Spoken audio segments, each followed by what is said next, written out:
Speed with Keanu Reeves. Okay. Like for a year straight, every time I was about to go to bed, I would just pop that in, 5 minutes in, out. Yeah. Every single time. I bet that tape plays like shit now. Oh, yeah.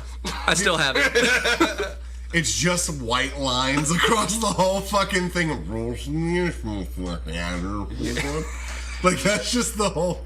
So, Jake said that his brother asked him a very interesting question, and I think this is a good podcast question. Okay. This is a great podcast question. If you had to choose one movie that was the only movie that you could watch for the rest of your life, not your favorite movie, not the best movie, but just one movie, then that was the only movie you could see ever again, what would that movie be? And it's funny... because I don't think that my favorite movie or what I think is the best movie actually. Yeah. Me either. It's not the one for me. So you got one queued up then, clearly. All right, so Shawshank Redemption. Okay. For me, like that movie has everything you need. Yeah. Like there's a little bit of comedy in it.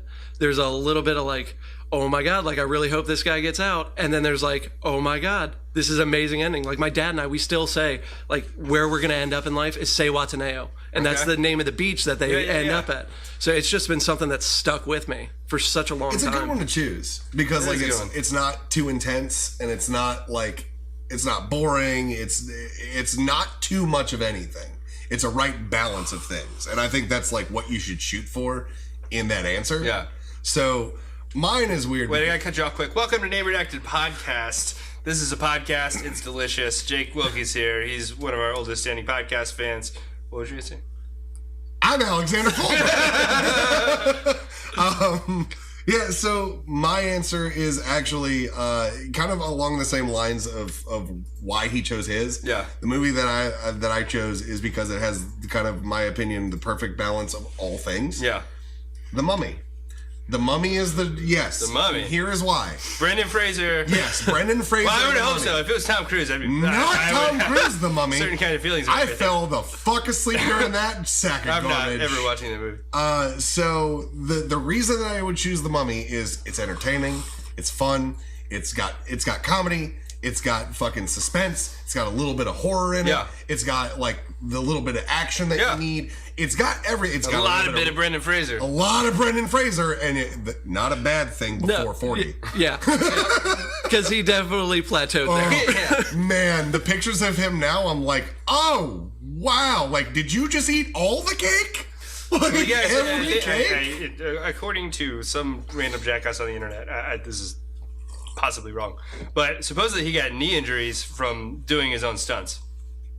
And so that's what he's not able to. I mean, doesn't Tom Cruise get hurt on every movie he does nowadays? Like he does all those. He does, but Tom Cruise just like looks up to the sky and channels Xenu to be able to keep doing his stunts. Like I think he just sucks the life force out of Katie. Is really what it is. He just keeps cycling through. Because I've never seen anything where I've been impressed with her. So clearly he's just stealing her latent talent. Like that's really got to be what it is. He's a talent vampire. Yeah, Wasn't she in the first Batman, and then they replaced her in the second one? Yes. And nobody noticed? Well, Maggie Gyllenhaal is better. Yeah. And it would have been great if Maggie Gyllenhaal was just the first Rachel. So you said The Mummy. The Mummy. Shawshank Redemption. You said Shawshank Redemption. Fucking Primer. Because I've seen that movie like 12 times and I still don't know what the fuck happens. So if it's the only movie that I can watch, maybe one day I'll be able to figure out what the hell that movie's about. And totally not the reason I was expecting. Right? I mean, God knows you gotta watch it that many times anyway. You get to figure out a new thing every time you watch it. Yeah. Oh shit, they were in the past. No, they were in the future. I don't know. That movie's such a fucking... I like that movie though. Is that Dale 1 or Dale 2? Yeah. Is Dale 3 here yet? How many paradoxes are we gonna go through? Junior. God fucking... Oh my God. You gotta watch last week's episode. Oh yeah, last week's episode. I know. I've been trying to catch up, but I just haven't had the time. And like, I tried watching them live. Yeah. Like that was my big thing, so I could write little stupid comments to you guys. Yeah. And you should. I would fall asleep at like 7:30 every night. Because he had to wake up super early to go to fucking... That's not a goddamn excuse. I don't care what you say. That is no excuse. Fuck off. Just nap during the day on Sunday, you goddamn asshole, right? That's how we do it. I gotta watch my Redskins lose horribly. I'm a Browns fan. Don't bitch. Don't you dare fucking bitch. I say I'm a fan. I was born in Cleveland. I don't watch football. So, we should introduce Jake to everybody on the live stream. So, have you caught us? I think you popped in like one time. Yeah, I popped in like I don't once know or if twice. we ever actually aired the show. If it was live, then he was there. Not on this. No, not on this. It was in the kitchen. Yeah, we did do that. Yeah. So, this has been kitchen. This big conversation. Podcast. You're welcome. Tell everybody watching the show a little bit about yourself. So my name's Jake Wilkie. I'm originally from Northern Virginia. I actually met these guys just randomly in North Carolina at a Comicon. I was stationed down in North Carolina, Atlantic Beach, and I just looked online. I was like, when and where is the nearest Comicon? And what was it? Oak City. Oak City. Yeah, it had to be one of the NC shows. It was So Oak City. I show up there, and you guys were doing the panel, the Breaking Into Comics. Yeah, that was the first time we were at Oak City. Yeah, and like Dave DeWanch was there, Afua Richardson, Jeremy Whitley. Yeah. Actually, I'm sorry. That was Bull City. Was that Bull City? Was it? That's Bull City. Most definitely. Okay. I remember that shit very vividly. There is a picture of me laughing very hard on their webpage with Afua behind me, like. It's like that stereotypical profile pic where, oh, we found you at that one moment when you're laughing really hard. Ready? Cheese. Just so bad. But yeah, you guys did the panel, and afterwards, like I remember going up to Alex and I got one of your buttons for Name Redacted because I really wanted to remember the name of the podcast. Right. So Taylor and I went home, and the entire ride home we were listening to like your backlogged episodes and all that. Mistakes were made. But then I told you guys about the cups. I was like, hey, whenever I see you guys again, Taylor and I made you these cups. You were the only Holy two shit. people who commented on one of our platforms. We had like the comment stream on like either our On the webpage. website, you may be the only person. I'll tell you something. I fucking delete so much goddamn spam off that fucking website, and I think you're like one of two people that's ever fucking. I think the other one comments was on the Taylor. fucking website. I think the other one was Taylor. No, it was. Yeah. I'll tell you exactly who it was. It was fucking goddamn fucking wow. Good job. Yes. Good radio. It was his wife. Good TV. Fuck you. Okay. So yeah. But yeah, so we made those cups for you guys. Gabe Dunstan. And, Gabe Dunstan's okay. wife. And I got kind of was like, hey, next time we see you, I hope you guys, it's not weird, but we made you something. And we all got that like tight butthole feeling, like, oh no. Oh no, it is weird. They gave they're giving us something? He said, if he hadn't said, I hope it isn't weird, it wouldn't have been weird. It wouldn't have been weird. I thought it was a good preface. It is now. It wasn't then. Yeah, it was probably the wrong thing to say. But then ran into you guys because we did the Hydro Dip of the cups. Yeah, and if I wish I had that one here. I have the second edition. I was drinking. Oh yeah, and then we did the etching. But yeah, we did. This is a picture Bo Fader drew for us, and he etched these into these beer mugs for us. Yeah, and then Your glasses. Then we made them and gave them to you, and the rest is history, I guess. Yeah, like just started hanging out and talking a lot and shit, and like starting to go visit each other, hang out at cons, sharing hotel rooms and stuff, and fucking getting incredibly drunk together. It's just really, really fun times. So wait, you're saying that you think that the first episode with Jake didn't go live? Yeah. So that means that the world hasn't heard the amazing Obama story. Oh. That's true. That is true. So to kind of give a little bit of background, when I joined the Coast Guard, I was in what's called the Honor Guard. So we were doing ceremonies with the president. We were doing the burials at Arlington, like the 21 gun salutes, folding the flags and all that. And so I want to say it was the Chancellor of Germany was showing up. And so what they do is they have every single branch of the Honor Guard out there. So Army, Navy, Marines, Air Force, Coast Guard. And they have us just lined up for the driveway. So we can just show the muscle of military might. Right, yeah. I get old-fashioned military showing. Yeah. Dead contest. So we show up like We remember hours. what you did, Germany. Never forget. This is what our penis looks like now. How about you? But Now 100! That was before we started streaming. I'm sorry. I try not to do that. but so we show up hours early, and we're all standing out in front of that. We're right in the driveway, and what very rarely happened was Michelle and Obama would actually come out and like meet us and greet us and all that. So President Obama comes up to me first, and he shakes my hand, and I said, "Hello, sir. How you doing?" Yada yada yada. Right. Pivotal moment, I'm sure. Right. Well, I had met him a couple times previous. Okay, yeah, I see. It wasn't as. Right. I'm assuming the first time was pretty surreal. So I was still in training for the honor guard when I met him. Okay. And Oh no! Like, this is my boss. So the CEO just showed up for uniform inspection. is my fly up? That would totally be. That would be me. I've only been here a week. I don't know protocol yet, guys. Germany can't see my dick like this. I gotta show military muscle. So Obama shakes my hand. He takes a step over. So he's talking to the guy right next to me.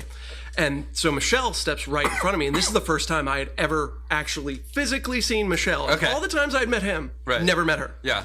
So for some reason, to this day, I don't know why I said it. It was just one of those things. I said, "Ma'am, you're absolutely gorgeous." And as soon as I say it, I was like, I wish I could rewind 10 seconds and just live in that time. So I watched President Obama take a step back. You're like, oh shit, my fly's down. Hold on. Is that why he's coming back? Germany can see my dick like this. So Michelle takes a step over to talk to this guy. Obama steps right back in front of me and just steps directly towards me. And he just looks and he waits for Michelle to take a couple steps down and he leans in real close and he goes, "I know, right?" Just the sheer fucking confidence, of everyone in that situation. He was a funny guy. He everything that I've ever seen of him doing public events. I'm just like, man, that's a good president. That's how you know. That's a Because great that president. situation wouldn't have gone that well at a bar. No. That is $30 or $40 of bar equity would have changed that Right. conversation. Yeah. Well, and I'm sure you're also very lucky that, of all people, the president heard you say it and not your commanding officer. Oh, no. I probably wouldn't be here right now. Court martial. Get him to the brig, everybody. Oh, man. Jake goes down swinging. But yeah, that was one of the more interesting things that happened. That's pretty dope, though. Yeah. Getting the head nod from Barack Obama, shit's hot, right? And he's just like, I'm gonna go on doing my civic duty now to this whole country. You're welcome. I'm everybody's boss. That's pretty great. So, how much time did you end up spending doing the honor guard thing? So it's a 2-year billet. When you go into it, you have to choose. Well, most people have to choose. I didn't really get a choice. That you want to go there, and you have to sign up for 2 years, because in that 2 years you're not allowed to advance at all. Okay. So most of the other services, their promotion is built off of points. They get a certain amount of points, and then they have to go in front of this board. Not all branches have to do that, but so for the Coast Guard, we have to wait for these specialty schools to open up, put our name on the list. So essentially, you're just waiting out your time for your 2 years to be up, and 9 times out of 10, your name is at the top of the list to go to that school. So there you go. That's how it works. So one of the things that we've talked about with you about this is the injury that you had doing the Coast Guard thing. I remember you telling me something very specific that actually freaked me out a little bit, because you were talking about how you had the shoulder injury and then it came down and affected your whole arm and you lost a bunch of sensation in it. right, this is nothing. Just dead air. But I remember the time that you told me you were standing in a bar. Jokes back. It's called The Stranger. Yeah, it's true. Jake's very familiar. Permanent stranger. That sounds like a fucking biotic. I'm not a upgrade. I'm not a switch hitter though. You're saving $60 on a fleshlight. That's a net positive. I don't see the downside here. I'm a right-hand Randy. Break a couple coffee mugs every once in a while. When he said the whole thing about I was just holding a beer and I forgot I was holding it because my attention was, That and has I to be don't a crazy sensation. and just dropped the beer. Everything I hold in my right hand now. Yeah. Because there's been times where I'll just put it in my left hand, just not even thinking about it. And if I hold on to it for too long, it's just, whoop, Yeah. gone. Damn. That's nuts. Yeah. That's some crazy shit. That's crazy It shit. is. So like we've done a lot of stuff with Jake, right? Like he's made a lot of like merch for us and stuff, and Jake and his girlfriend do like hydro dipping and laser etching and cup etching and stuff like that. And you guys can print vinyl and shit. Yeah. And a lot of the stuff that you've made is like super dope. And I remember like Jake and I have bonded a lot over like getting artwork and comic books and stuff like that. And Jake knows how much I love Hellboy. And the two things that Jake's done for me that are just fucking great. He made me a hydro dipped Hellboy thermos that was just fucking sick. It's real dope. And then somebody ganked it from me at a con. Fuck off. Somebody That's a ganked. compliment. Yeah. Because I was at a con, and like me and Sarah, it was the same con I lost my glasses. Yeah. And me and Sarah were at the con, and we were walking around the floor and shit. It was Heroes. Okay. And I remember because I always would put the cup in my bag before we left, and so I put the cup in my bag, and then I put down the bag, and I went over to do something, and then I came back, grabbed the bag, and we left. And we got in the car, and I was like, I'm thirsty. I reached down to the bag, and I'm like, what? No. And I just like started rifling through the fucking bag at a stoplight. Upside down over your face. Yeah, I was just like, yeah. So that got ganked, but Which then I'll make you another one. you don't have to do that, but I will take it. But the other thing was, Jake got me the most thoughtful fucking gift. Got me the first appearance of Hellboy.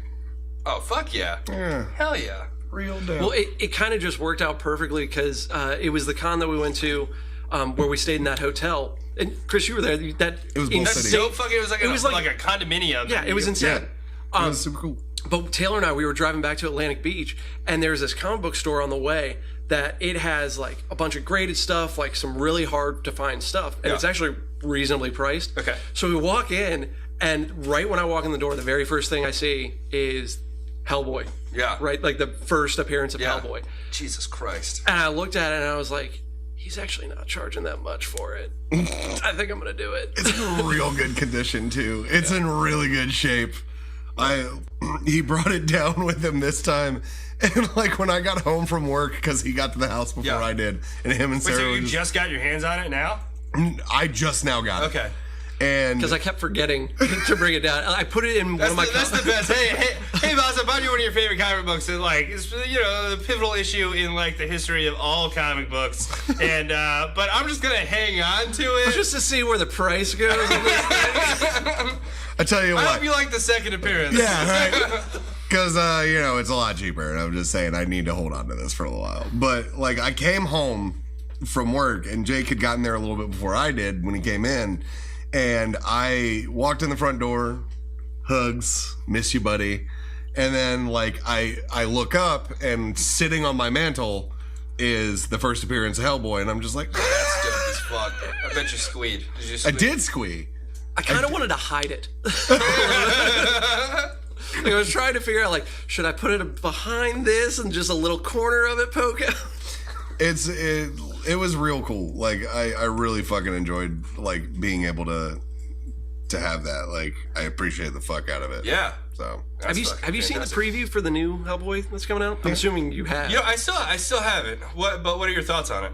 So I loved the originals. Yeah. Like I really enjoyed them. And when they said that they were going to do this whole shake up, redo everything. Yeah. And they have the guy from Stranger Things playing Hellboy. Right. I can never remember his name. Yeah. But the cop from Stranger Things. David Harbour. I was like, oh, that's really cool. And then I followed like a bunch of stuff about it. And then you saw like some of the pictures of him in the gym, like just getting massive. Yeah. And I was like, all right, he's actually like diving into this. I really like it. And I saw the trailer for it and I thought, okay, this is actually looking pretty good. Yeah. But then I read the reviews of it. Yeah. And people were saying, like all the makeup that they did, like his face doesn't move. Right. Like people were bashing it. I mean, you never know until you see it. Yeah, people are always going to have a problem. Like, anytime you reboot something like that, people are going to have a problem with it. I'm excited to see a fresh take on it. I think it's going to be interesting for sure. I mean, especially because the Del Toro movies were great, but if you were going into it as a BPRD fan, which most people weren't at the time, it really wasn't doing the comics justice in the way that they could be. Right. Too, you know. It was just a fun movie. Yeah. I mean, and for, you know, translating comic books into the movie format, it was good. It was a good movie. But yeah, no, I've seen the trailer. I don't really know exactly how I feel about it. There were some parts of it that I really thought were funny, and that I was like, this is going to be interesting to watch. It looks like it's going to be a little too busy.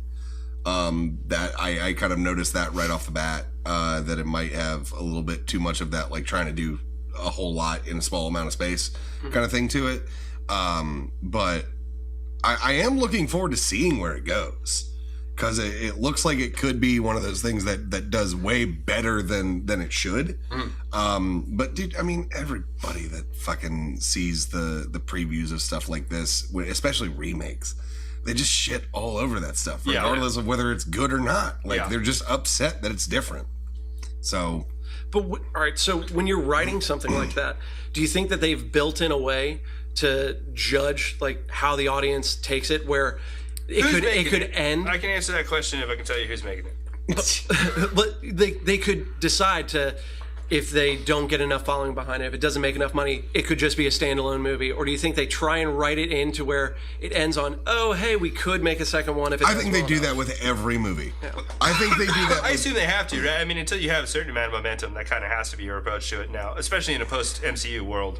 Yeah. I mean, like the end of Iron Man. DC should have done that. Yeah. I don't want to talk about it. Like, I just don't want to talk about it, because it's just gonna make me upset. Ugh. I don't know. I do have like a love-hate relationship with the way that, you know, comic book movies are going and stuff. And I think the bigger thing, rather than leaving it open to having a sequel or not, would be that, you know, like, we're living in a world now where we had Deadpool, you know, it came and there was this test footage and everybody was excited about it, and then it got canned, and then they ended up making an entire rest of the movie where all the budget had actually just gone to what the test footage was to begin with, and they ended up making a decent movie out of it, spun it off into a sequel. It's been hugely successful as an R-rated superhero movie. I mean, I think that you can gauge the metrics of how successful a Hellboy movie is going to be at its least successful, still manage to make a decent movie that way, and then gauge the reaction that it actually gets, and still front load that sequel. Because I mean, movies are expensive, but at the same time, like, they know what their audience is. They know what they're going to bring in. They know what a superhero movie that doesn't perform well brings in. A Hellboy movie doesn't have to rely super heavily on special effects. I mean, you know, you got practical effects that can be a little bit pricey, but I think there is a world where you can do it and kind of know that you're going to at least break even and have a second chance to kind of course correct from some of the criticisms of the first movie too. Right. I mean, there's always the thought that, like, the more movies we can crank out, the more money we can make. So, like, how are we going to make sure that this is done well enough we're going to get at least enough people in the movie theater for the second one to make a little bit more money? Mm-hmm. And I don't know. It's Lionsgate making it, so I suspect that we'll at least see two of them, if I had to guess. I don't know. Do you guys know if Del Toro is involved in it at all? If he's like producing it or anything? I can't find anything. I haven't heard anything about it. Because I think that's a big thing too. Is that a lot of the people, the first Hellboy had a lot of the Del Toro fanfare that you might not necessarily get with this one too. Well, I just remember everybody was waiting for the third one to come out. Yeah, like that was the big thing, and then it just never happened. I love it when they make a movie that, like, has a clear ending that's like, here comes part 2, but it just tanks, and there just is never a part 2. Like that like is one of my guilty pleasures. I'm like, I love seeing that you anticipated you doing really well. Yeah. You're just fucking gearing up for everybody wanted a female Ghostbusters. We knew this was going to be a trilogy. It's billion-dollar idea, guys. The best part to me is, and I'll have to think of an example, but the best part to me is when they front load it. So not only is it like, it's one thing to have at the end of the movie, like, well, that was weird, and then there's this cliffhanger that doesn't make any sense. But the best part is when the entire movie, Fantastic Four, the entire movie is just the first act of a larger story, and you're like, if you guys had focused less on how this was a 3-part epic, it would have been a much better movie, because you would have given me a complete fucking experience instead of, because dude, I fucking watched that movie, the second Fantastic World, the reboot of the Fantastic Four. I fucking watched that movie. I get to the end of it, and they walk in, and they're like, oh, and now we're here, and this is all the shit. I'm like, awesome, the second act of the movie's about to start, credits. Fuck me, man. Dude, I hated that movie so fucking much. Like, I wrote a dissertation on how he literally wrote a dissertation. Yeah. No, like for one of Please tell me you submitted it. I did. not to Sony. This is what I think of you. In 800 words. Fucking should. Alex is the reason Josh Trank got pulled out of the second Star Wars movie, single-handedly.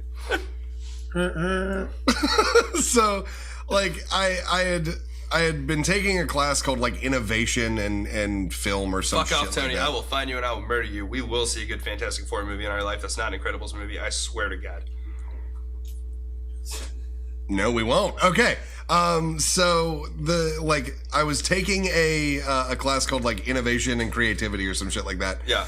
And the premise of the assignment I had to do was go see one of these movies that's out right now and open your mind up to like the creator's vision and like the things that the director was doing. Like, what do you have to open yourself up to like see the creativity and innovation and inspiration and master and genius of this movie?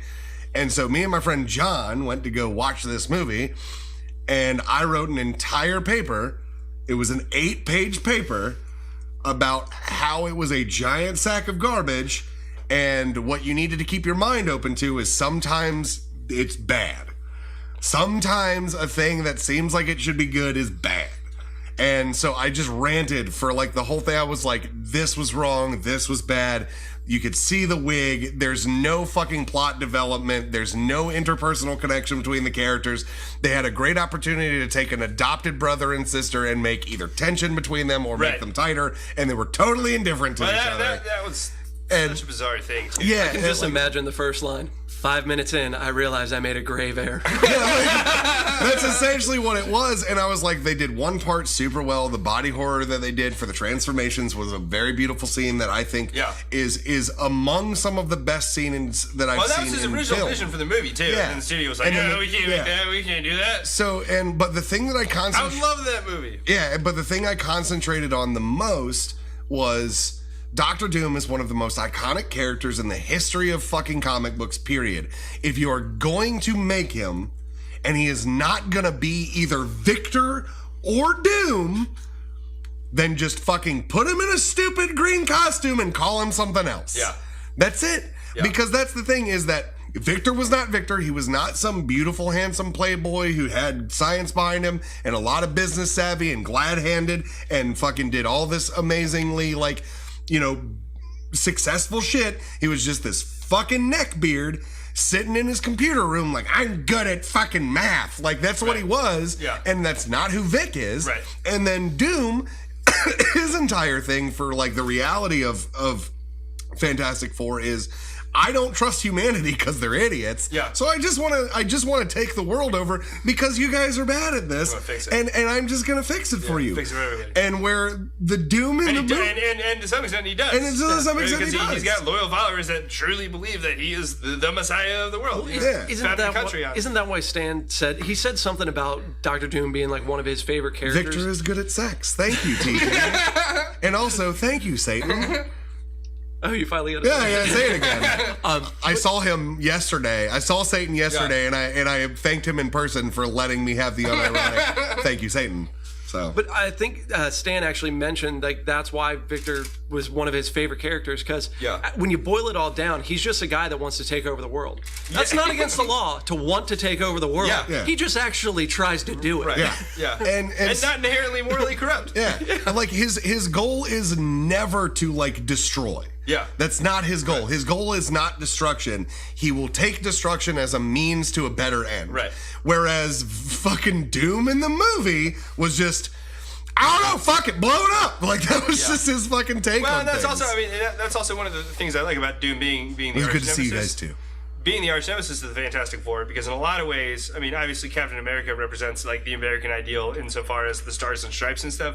But the Fantastic Four is that American dream, platonic family, 3.5 children and a white picket fence kind of situation, and they are just like trying to make ends meet. They're a family. They're trying to get by. I mean, Ben is a fucking like he's from the borough. That's his deal. And then having somebody that like, no, we're trying to protect our way of life and make sure that everyone else has the freedom to pursue their own way of life. In contradiction to Dr. Doom, that's what I really like about that. And they definitely.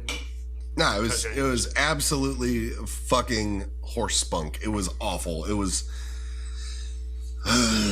Yeah, I ripped into it. I just fucking like went ham on it. I went over the page limit to yell about it for a class that I dropped. I didn't even fucking finish it. I don't know. It was a problem. Tony wants to see campy movies. I don't think we're there yet. I don't know that could. What do you guys think about a campy? Yes. Yeah, what would you like to see as a campy DC flick or a campy superhero flick in general? Like, what do you think would work well in the mainstream and also fucking Booster Gold? That's not a bad call either. Intern coming in with that hot fire. I agree with you, Mike. Like 100%. I want to see. You know exactly what I want to see. I want to see Supergirl. I want to see it. What, the movie? Not the movie from the 70s. Me and Alex we found out it's from the 80s. We have a sick fetish with that movie. We have created a bond for a terrible movie, and it is. We touch tubes. I feel like when we touch tubes, it damaged you emotionally forever. But yeah, no, I want to see it because the original fucking Supergirl movie was just such hot garbage, and just we have spent so much time talking about it. Who does schlock really serve well? Like I like Ant-Man kind of just like teetering on it, like a Molecule Man movie, just a schlocky ass. Oh, the Atom. Yeah, the Atom. I was about to say you go. that would probably be the biggest camp fest you could get. Yeah, I mean, like that would be fucking. You know what? Just give Elastic Man a movie. Why not? Right? Just give him a movie. I would love that. I think he is getting a movie. I will fucking punch you. You are kidding. I think I've seen him and Supergirl are getting movies. It would make sense that they would try to make a Supergirl movie. It does. Like, Supergirl movie, sure, but fucking Plastic Man or Elastic Man, they're this. Stop making stretchy characters. Stop. It's not worth it. Didn't work in Fantastic Four. Yes, the Sonic movie is apparently real. Also, what's real? mentioned that fucking earlier. Sonic movie. No. Jesus Christ. No. I mentioned that earlier. Everyone stop. Oh, God. Everyone stop right That's now. gonna be so bad. Everyone, I love it. wait. I just want J.K. Simmons to be Dr. Robotic. Just wait, And bring me pictures of Sonic. because there is a legitimate. Knuckles is a menace to society. I don't know. I love how in the Andrew Garfield movies they just didn't cast Jonah Jameson because they were like, "Fuck, we can't cast J.K. Yeah, Simmons dude. again." I don't think they could afford it that much. I think J.K. Simmons, every time he does a role, like you're like, well, if we ever remake this, Yeah. this character is gone. Yeah, like we just can't. I like to think that he's at work at the Daily Bugle talking about how much of a menace Spider-Man is to society, and then comes home to his pregnant teenage daughter getting banged up by Michael Cera. I like that. Can we cut that one up? That would be a good one too. So I just want everyone to know that there is a trailer for a live-action movie called Detective Pikachu. Shit's gonna be dope as fuck, dude. It looks delightful. That shit's gonna be killer. I was told about this yesterday. Bro, that shit's gonna be sex, dude. I You am not seen the trailer? Oh, no, I forced him he to watch forced it me- yesterday. That shit because was so good. because I called him a liar, Yeah. and I was like, "This And it's is Ryan Reynolds. yeah, I know." Okay, so we talked. I think we briefly talked about this, but you know the story about the Detective Pikachu voice and all that. We had to have talked about this on the show. So Detective Pikachu, they made the game in Japan, and then there was this massive internet campaign to get Danny DeVito to be the voice of Pikachu in the game. And it got to the point where people were like talking to Danny DeVito, and he's like, "Poka what?" And he's like, "Fuck you! I'm not gonna play some yellow rat. Fuck off." And so anyway, so Danny, get good. Man. So they found another guy to do the game, but then he did an impression of Danny DeVito as the voice of Detective Pikachu in the game, and so now Ryan Reynolds is Ryan Reynolds as another guy, as Danny DeVito, as Detective Pikachu in the live action movie. That's fantastic. It's gonna be dope as fuck. Guys, that's 50 layers of avant Like, that's a deep. It's gonna be killer. If you don't like it, doesn't mean it's avant-garde, Alex. Yes, it does. Dude, I mean, like, I watched the trailer and I was like, okay, I'm on board. Yeah. I'm fucking on board. Well, it's great. I mean, it's a game they made. It's a story-driven game. It was decent. I haven't got to play it yet. I was watching Taylor play it, so, I picked up on the notes along the way. I think it is the appropriate way to make a live-action Pokemon movie. Yeah. I mean, I think, because if they had tried to make one before now, I love that it would have been bad. I love that they didn't try to make the Pokemon look real. Yeah. They look like real Pokemon. I mean, they look like a cartoon version of a thing. Yeah, absolutely. They don't look like some fucking dystopian nightmare. Oh my god! Like, have you ever seen the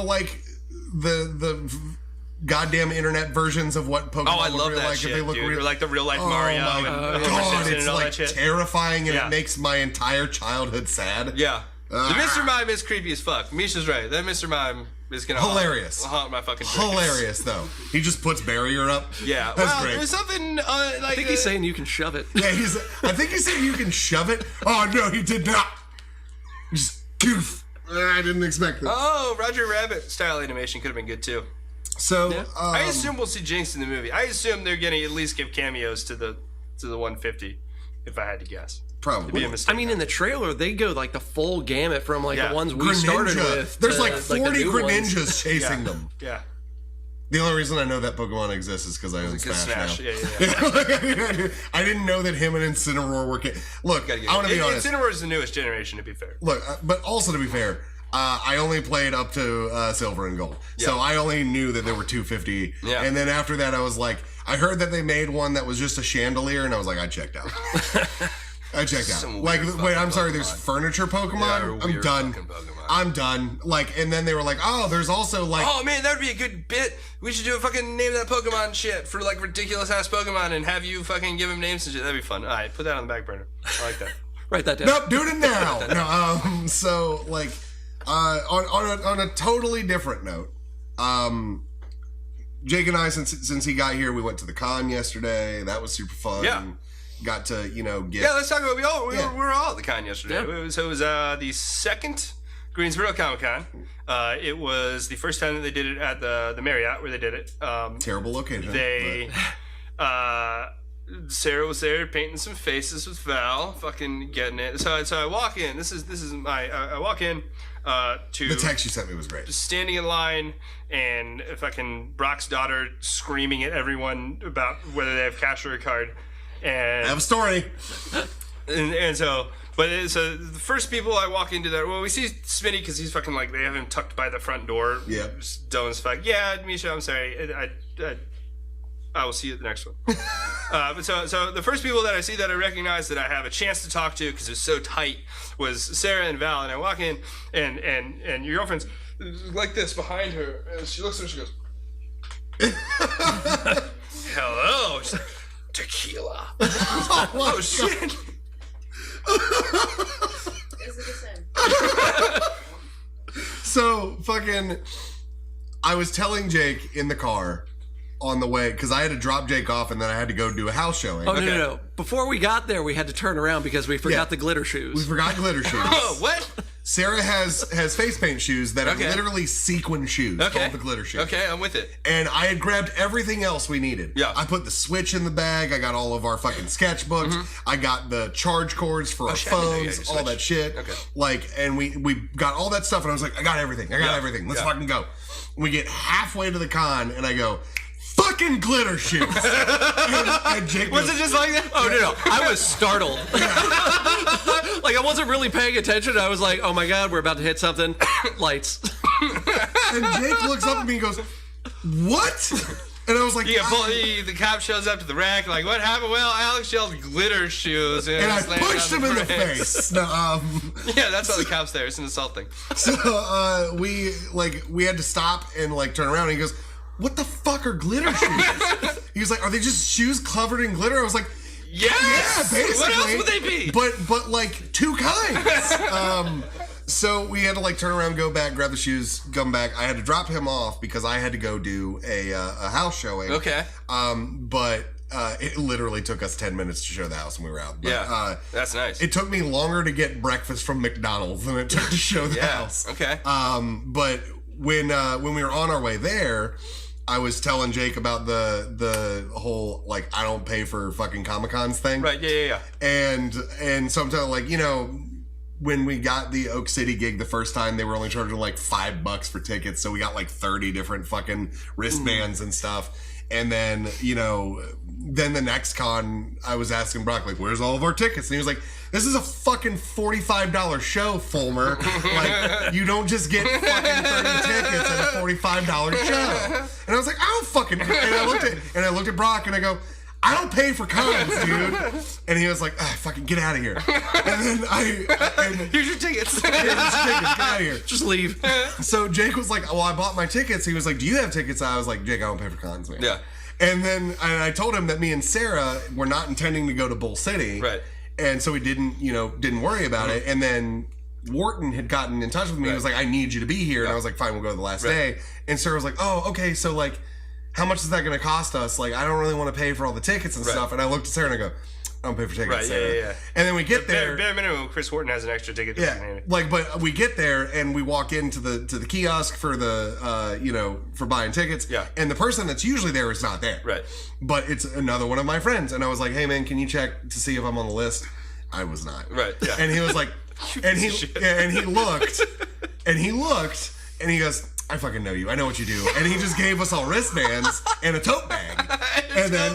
And then we just The tote is what made it important. The tote is what made it important. And then we just go into the fucking Yeah, con. because you normally don't get that shit when you get press passes. So and then we came to this one, and I was like, dude, I don't pay for tickets. Yeah. And so then I walk in after they're all on the floor, and I go up to the fucking check-in booth, and I'm like, can you see if Monkey has one more wristband? Yeah. And the girl goes, I don't want to fucking look through this. And she just hands me a wristband. And I turned around and I walked away. But the thing that sold it was somebody said, is your dad coming to Brock's daughter?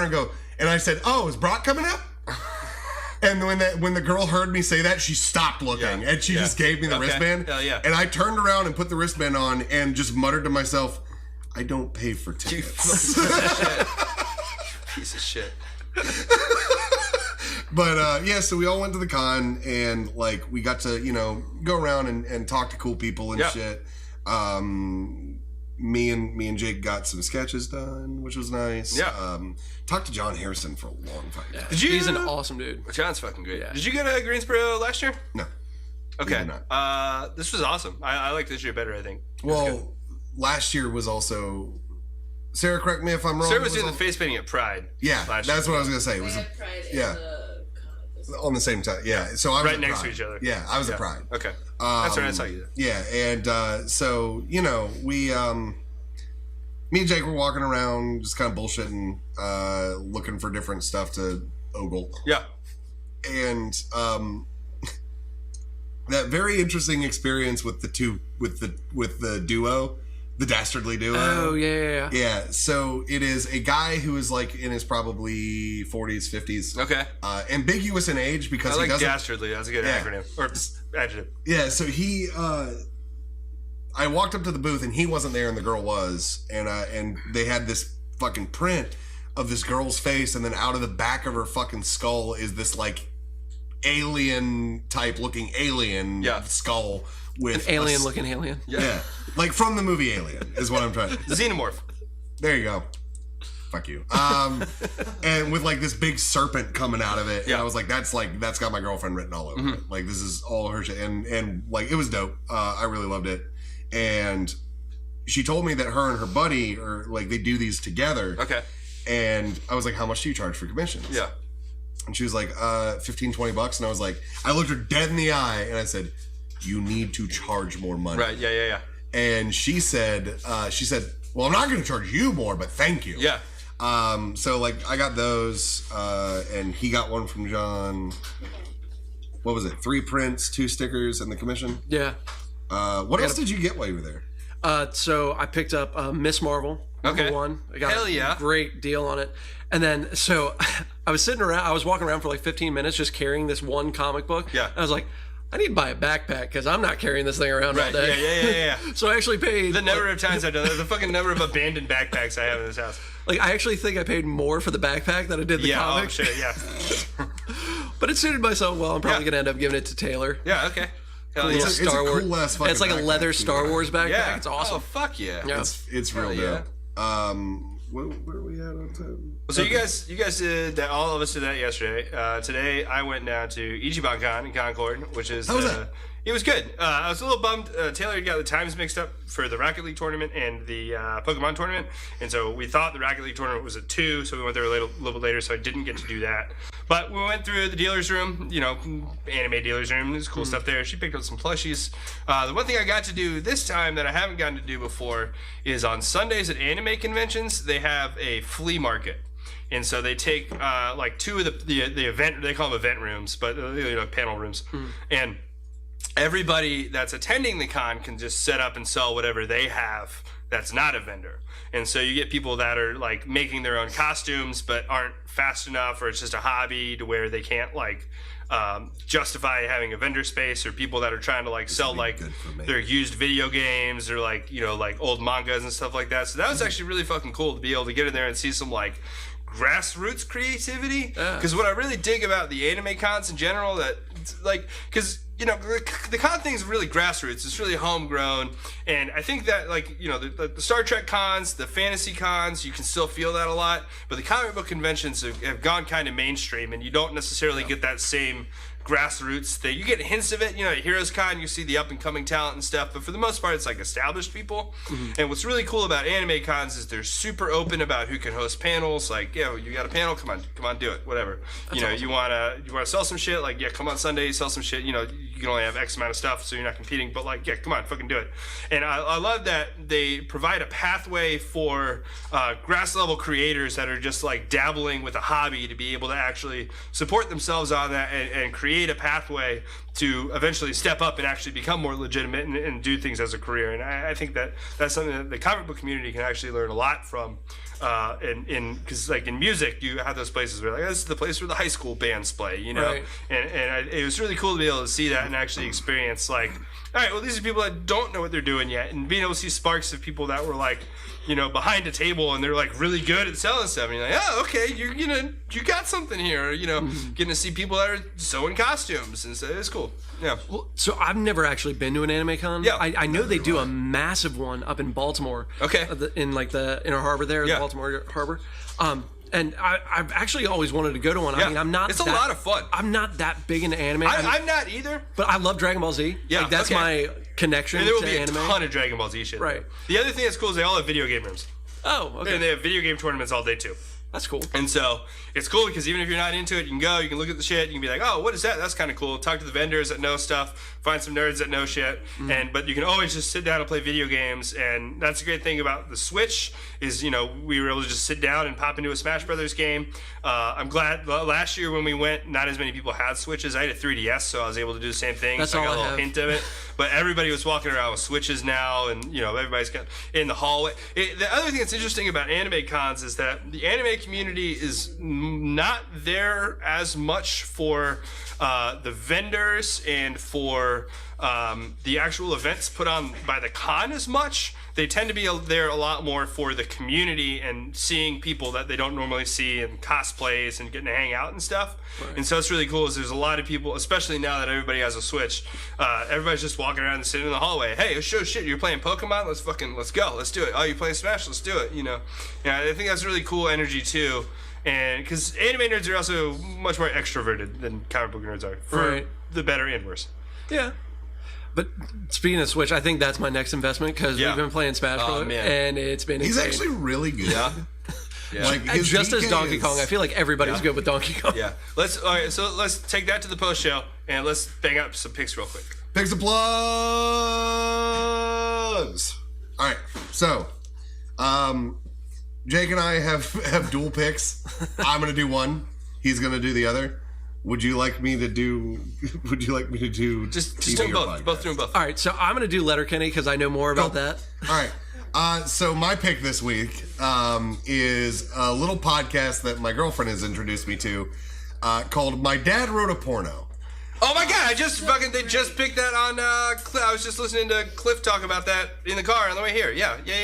So- I want to check that shit out. I'm glad that you're listening to it. So That's my ride home tomorrow. Yeah, I'm fucking stoked to listen to that. So I wish I could have talked to Cliff about that yesterday.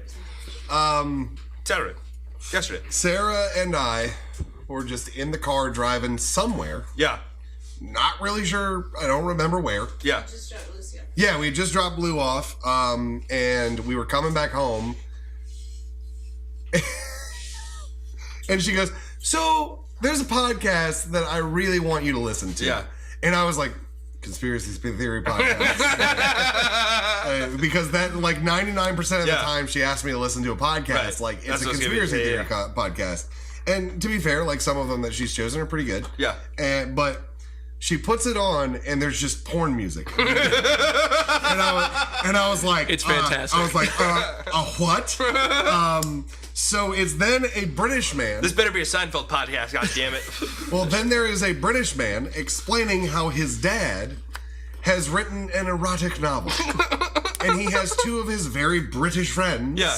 in the room with him Yeah. as they read each chapter God, that's so good. and break it down just fucking like line by line. Yeah.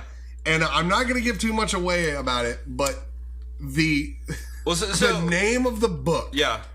is Belinda Blinked.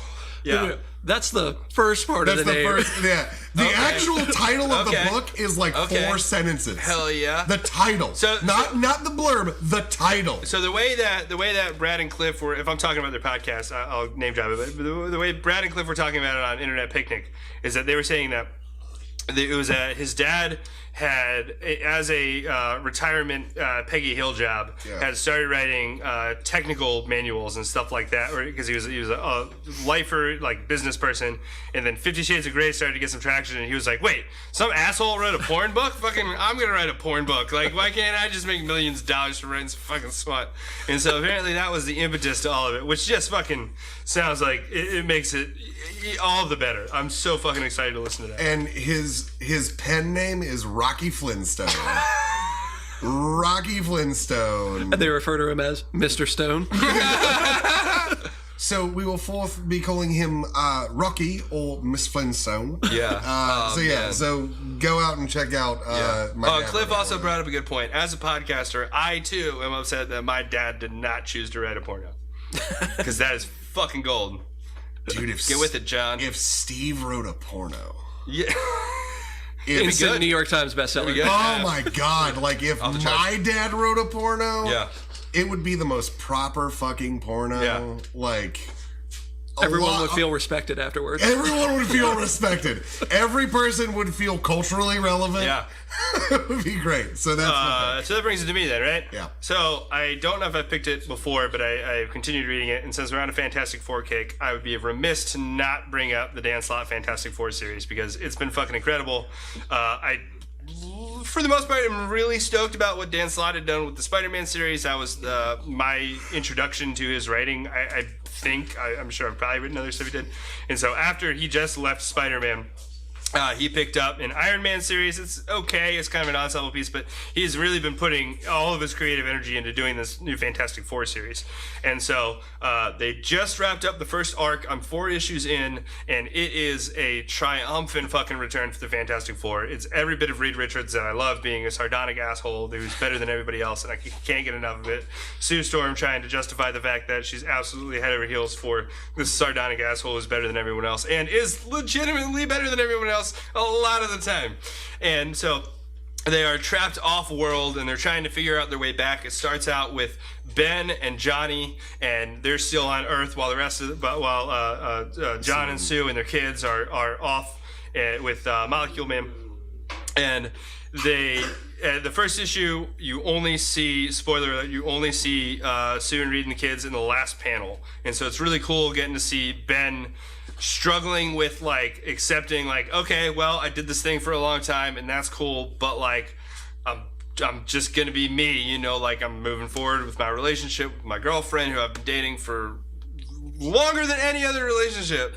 And having Johnny just in fucking denial and, like, getting mad and yelling at Ben, like, insisting that they're going to come back.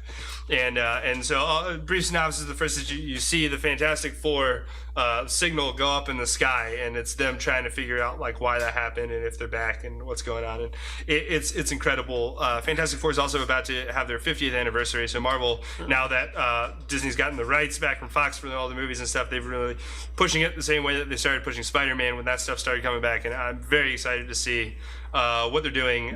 They aged the kids up. They took advantage of, like, a they're off-world, so they age faster. And so now the kids are, like, teenagers, and, you know, their daughter's super smart, so it's Reed trying to teach her how to be intelligent and wise. And that's the biggest thing, is, like, just because you're intelligent and smart doesn't mean that you can make rash decisions because you assume that you know the answer. Like, you have to take time to think through things. And it's cool to be able to see, Reed and Sue in that kind of parental role. Like, as cool as it was to see them have kids, it's really, really cool to see them have teenagers and try to pass on, like, you know, you guys are more powerful than we are, and so this is why you really have to learn how to deal with this. It's fantastic. I'm really loving it.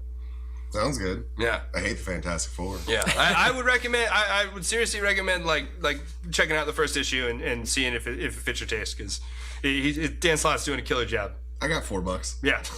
Isn't their son, like, the most powerful being in the Marvel universe? Yeah. I disagree, but okay. Yeah. Well, that's how they have it established now. We'll see. Hopefully he goes toe-to-toe with Legion. That'd be pretty cool. That would be awesome. Yeah. It's Legion. Sorry, go ahead. if he wasn't schizophrenic. Anyway, go ahead. I think that was it. He picked his. Letterkenny. We all picked. But all he said was Letterkenny. Oh, so Letterkenny. It's about this small town with 5,000 people? 5,000 people. And these are their problems? These are their problems.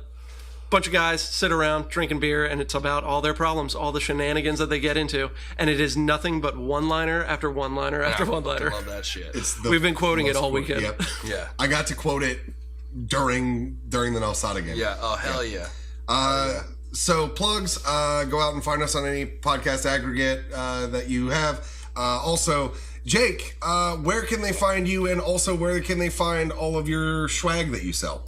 So Taylor and I, we have a Facebook page. It's called T&J Custom Artwork. If you want to come check it out, it's got a bunch of the cups that we've made. Absolutely. And you guys have seen those on the stream. They're fucking dope. Some of Taylor's pointillism, how she has the time to do that, I have no idea. Lots of fish. But my buddy Devin and I, who I'm writing the comic book with, we're actually going to start branching out and possibly doing some YouTube episodes. So hell yeah. That'll be still really ironing exciting. out some details, Yeah. but that should be coming soon. Fuck yeah. Hell yeah. Well, this has been the Redacted Podcast. It You has. can find it anywhere on the internet where delicious podcasts are stored. You can. Or live here on Twitch every Sunday night at 9 p.m. Twitch.tv/American Feral. You will. I am your host, Chris Nielsen, and this He is your is. other host. Alexander Buttfulmer. Thanks for coming out, Jake. Thanks for having me, guys. Go out and touch Alex. We could go on and fake it. We still know we will break it. We make the same mistakes we all